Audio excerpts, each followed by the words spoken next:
Perkenalkan, nama saya Patrick Jordan Perlindungan Sringoringo dari Universitas Gunadarma.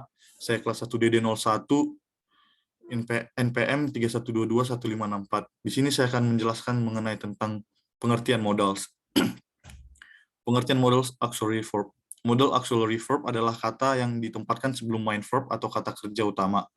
Untuk memodifikasi makna dari kata kerja utama tersebut, fungsinya untuk mengekspresikan willingness atau kemauan atau ability atau kemampuan, necessity atau kebutuhan, dan possibility atau kemungkinan.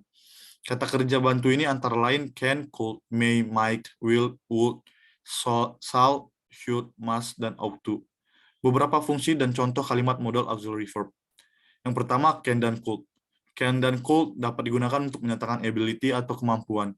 Bedanya could untuk menyatakan ability kemampuan di masa lalu atau past.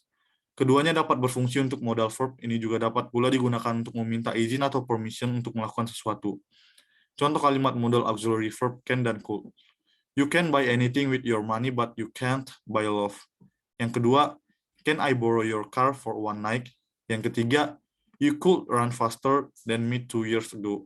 Dan yang terakhir, could I use computer to print and scan? Yang kedua ada may dan might. May dan might dapat digunakan untuk menyatakan possibility atau kemungkinan di masa sekarang atau present dan masa depan atau future.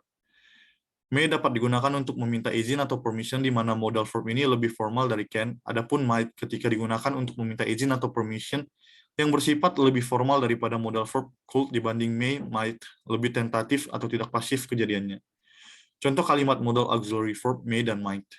Yang pertama, he may work out and eat healthy food every day.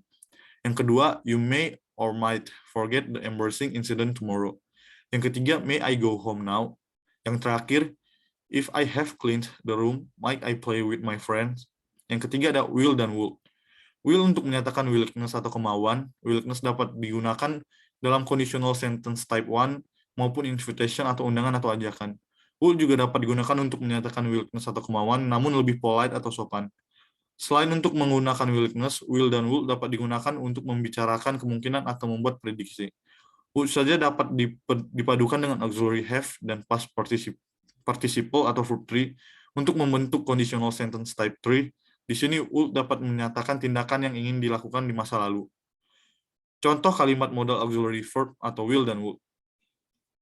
I will help you if you help yourself first. Yang kedua, will you marry me? Yang ketiga, I'll give you a glass of water.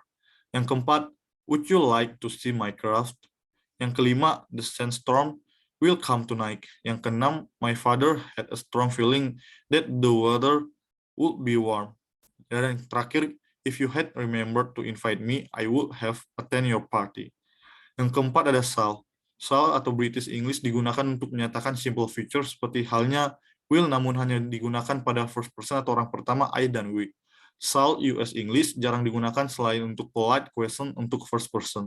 Modal verb ini juga dapat digunakan untuk menyatakan obligation atau kewajiban pada formal situation yang dapat berupa legal dokumen maupun pada saat meeting.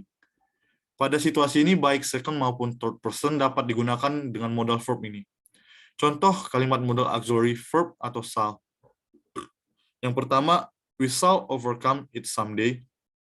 Yang kedua, shall we call him?